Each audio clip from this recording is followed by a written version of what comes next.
تازہ ترین ویڈیوز کے لیے چینل کو سبسکرائب کرکے بیل آئیکن اور آل نوٹیفیکیشن پر کلک کریں تاکہ آپ کو ملے ہر اپڈیٹ سب سے پہلے۔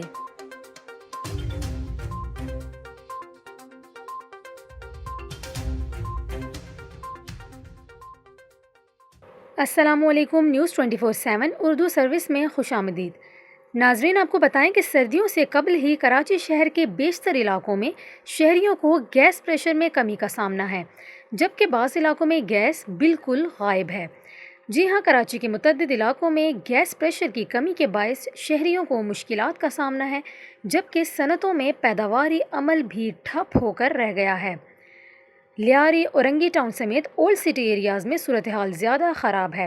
گھروں میں کھانا نہیں پک رہا، شہری ہوٹلوں سے کھانا خریدنے پر مجبور ہیں۔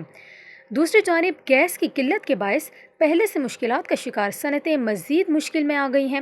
صنعتوں میں مال نہیں بن رہا اور پیداواری عمل ٹھپ ہو کر رہ گیا ہے۔ Chairman C N G station owner association کے مطابق کراچی میں 30% C N G pumps gas pressure نہ ہونے کے سبب بند ہیں، جبکہ بعض علاقوں میں گیس پریشر کبھی کم اور کبھی زیادہ ہو رہا ہے۔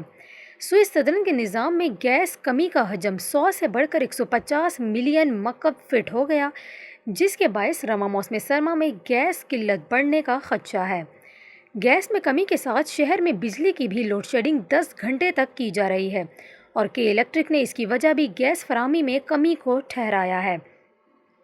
ناظرین، یہاں پر آپ کو یہ بھی بتائیں کہ وزیر توانائی سندھ امتیاز شیخ نے گیس اور بجلی کی لوڈ شیڈنگ پر رد عمل دیتے ہوئے کہا کہ کے الیکٹرک اور سوئس صدرن گیس کمپنی کراچی کے ساتھ دشمنوں والا سلوک کر رہے ہیں۔